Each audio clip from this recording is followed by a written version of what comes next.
ನಮಸ್ಕಾರ. ನೀವು ನೋಡ್ತಾ ಇದ್ದೀರಾ ಫ್ರೀಡಂ 19 ನ್ಯೂಸ್ ಚಾನೆಲ್. ನಿಖರ ಮತ್ತು ಪರಿಶೀಲಿತ ನಿರಂತರ ಸುದ್ದಿಗಳನ್ನ ಜವಾಬ್ದಾರಿಯುತವಾಗಿ ತಲುಪಿಸುವಂತ ವಿಶ್ವಾಸಾರ್ಹ ಸುದ್ದಿ ವೇದಿಕೆ ಫ್ರೀಡಂ 19 ನ್ಯೂಸ್ ಚಾನೆಲ್ಗೆ ತಮಗೆಲ್ಲರಿಗೂ ಆತ್ಮೀಯವಾದಂತಹ ಸ್ವಾಗತ. ಬನ್ನಿ ಇವತ್ತಿನ ಸುದ್ದಿಗಳನ್ನ ನೋಡೋಣ.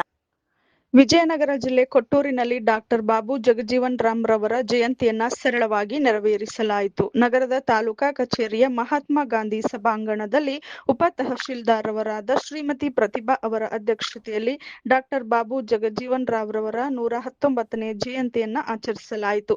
ಈ ಸಂದರ್ಭದಲ್ಲಿ ಮಾತನಾಡಿದ ಡಿಎಸ್ಎಸ್ ಜಿಲ್ಲಾಧ್ಯಕ್ಷರಾದ ಮರಿಸ್ವಾಮಿ, ವಕೀಲರಾದ ಹನುಮಂತಪ್ಪ, ಶಿಕ್ಷಕರಾದ ತೆಗ್ಗಿನಕೆರೆ ಕೊಟ್ರೇಶ್ ಮಾತನಾಡಿ, ಇವರು ಕೇವಲ ದಲಿತರಿಗಷ್ಟೇ ನಾಯಕರಲ್ಲ, ಕಾರ್ಮಿಕ ಸಮುದಾಯಕ್ಕೆಲ್ಲ ನ್ಯಾಯವನ್ನ ಒದಗಿಸಿ ಜನಮಾನಸದಲ್ಲಿ ಚಿರಸ್ಥಾಯಿಯಾಗಿದ್ದಾರೆ.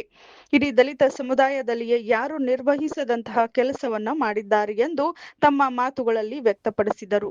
ನಂತರ ಮಾತನಾಡಿದ ಉಪ ತಹಶೀಲ್ದಾರ್ ಶ್ರೀಮತಿ ಪ್ರತಿಭಾ ಹಾಗೂ ತಾಲೂಕಾ ಪಂಚಾಯಿತಿಯ ಎಡಿ ಆನಂದ್ ರವರು ಕಾರ್ಮಿಕ ಸಚಿವರಾಗಿ, ಉಪ ಪ್ರಧಾನಿಯಾಗಿ ಹೀಗೆ 10 ಹಲವು ಖಾತೆಗಳಲ್ಲಿ ಸೇವೆಯನ್ನ ಸಲ್ಲಿಸಿ ತಮ್ಮದೇ ಆದ ಕೊಡುಗೆಯನ್ನ ನೀಡಿದ್ದಾರೆ. ಇವರ ಮಾರ್ಗದಲ್ಲಿ ನಾವೆಲ್ಲರೂ ನಡೆದರೆ ಉತ್ತಮ ಎಂಬ ತಮ್ಮ ಮಾತುಗಳಲ್ಲಿ ವ್ಯಕ್ತಪಡಿಸಿದರು. ಇನ್ನುಳಿದಂತೆ ಸಾರ್ವಜನಿಕ ಆಸ್ಪತ್ರೆಯ ಶಿಶು ವೈದ್ಯರಾದ ಡಾಕ್ಟರ್ ಸೋಮಶೇಖರ್, ಸಮಾಜ ಕಲ್ಯಾಣ ಇಲಾಖೆಯ ವತಿಯಿಂದ ನಿಲಯ ಪಾಲಕರಾದ ಸದಾನಂದಯ್ಯ ಸ್ವಾಮಿ, ವೀರೇಶ್ ಪುಟ್ಟಪ್ಪ, ದಲಿತ ಮುಖಂಡರಾದ ಬದ್ದಿ ದುರ್ಗೇಶ್, ಶಿವರಾಜ್, ಬೇವೂರ್ ಕೊಟ್ರೇಶ್, ಗಜಾಪುರ ಕೊಟ್ರೇಶ್, ಕೊಲ್ಲಾರಪ್ಪ ಹಾಗೂ ಶಿಕ್ಷಣ ಇಲಾಖೆಯ ಹಲವು ಶಿಕ್ಷಕರು ಈ ಸಂದರ್ಭದಲ್ಲಿ ಉಪಸ್ಥಿತರಿದ್ದರು.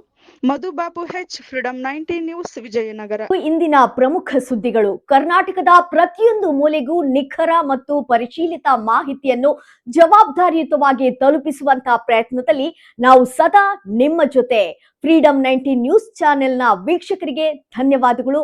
ಮತ್ತೆ ಭೇಟಿಯಾಗೋಣ ಮುಂದಿನ ಸುದ್ದಿಗಳೊಂದಿಗೆ. ನಮಸ್ಕಾರ.